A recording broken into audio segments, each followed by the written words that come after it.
Hiya there, it's me. I heard something last week that chuffed me right up and made me so happy, and I'm still smiling about it now, frankly. So I thought I'd share it with you guys, and hopefully it'll make you happy too. Sometimes the church gets together to talk about things like theology and church history and stuff. And I know what you're thinking, but it's nowhere near as nerdy as it sounds. It's actually quite enjoyable. And last time we met, we spoke about a fellow called Augustine. And some of you might have heard of him. He's like a big contributor to the way that people like us in the West think about things like ourselves and God and morality and things like this. And I just want to tell you about Augustine and his life, because it was the most amazing story that made me so happy for all week, right? So let me tell you about it. He was in North Africa, is where he lived, and he was sort of like 300s, 400s. That's where he grew up. And his dad was a pagan, an out-and-out pagan. He worshipped all the gods of the Roman Empire and things. And as far as we can tell from what Augustine tells us, his dad wasn't a very nice sort of fellow. He would cheat on his wife a lot. He was abusive and also just not a nice guy. His mother was named Monica. Now, she was a Christian. She loved the Lord Jesus, and she was forgiven all her sins because she loved and followed Jesus. But she struggled with things in her life. She had a difficult life.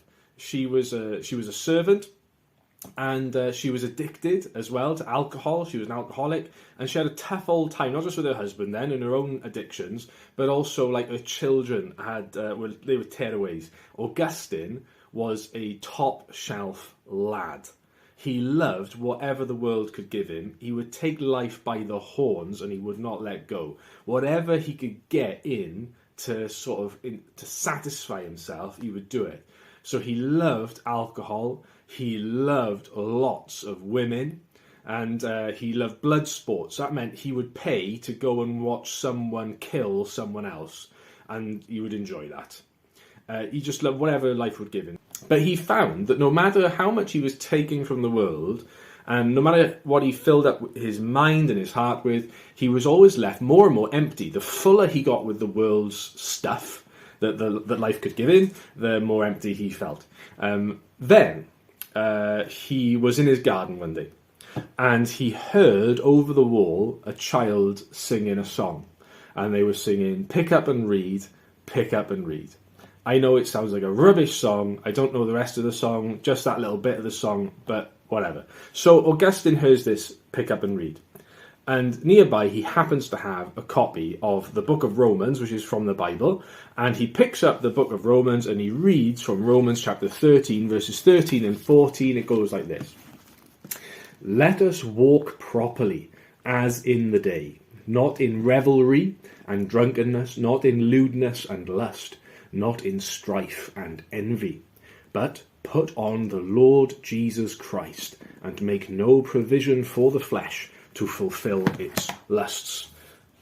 It was like a thunderclap straight into Augustine's heart, and he saw the light. He said later, he actually wrote one of the first ever, or probably the first ever autobiography as far as people are concerned generally, about his own life. And he speaks to the Lord in this book. He says, "Lord, you took the place of all my passions, and it was sweet for me to be without those things which I was once so afraid to lose." He realized that we human beings are made for more than all the world can give us. We are made for Jesus Christ. Another great quote by Augustine goes like this. "Lord, our hearts are restless until they find their rest in you." The reason why Augustine's story is so thrilling to me is that it reminds me of something that's so deeply important to myself, but also to countless Christians all the way through history and in the world today. And that's this, that the Lord Jesus Christ can satisfy our souls. The world can cram so much in. We can seek it wherever we can go and find it, whether that's in ourselves or in money or in work or in a beautiful home or family or in sort of intimate encounters or drugs or whatever it may be. But it always leaves us empty and wanting the next thing, wanting more of it. Or it always lets us down or stabs us in the back or whatever it may be. But Augustine found that the Lord Jesus can satisfy the soul truly and perfectly and properly. Another thing that just makes me so happy about this The Lord Jesus can do phenomenal, amazing things with his power in the life of people who have messed up sort of circumstances. So Augustine, with all of his misspent youth and all the mistakes he made, and how dirty he felt his heart was at times, the Lord Jesus did amazing things with him. He made him a pastor of a big church in Africa, and he's become one of the most influential thinkers in all of civilization, Western civilization. His mother, with all of her difficulties, her really tough life, and yet look how the Lord blessed her and her children, because he moved into their hearts, saved them and satisfied them. My friend Max told me this when we were talking about Augustine. He said people's lives are like a big jigsaw, and there are so many pieces to it, and no matter how you do this and how many pieces make up your jigsaw, there's always a piece missing, and that piece is the Lord Jesus.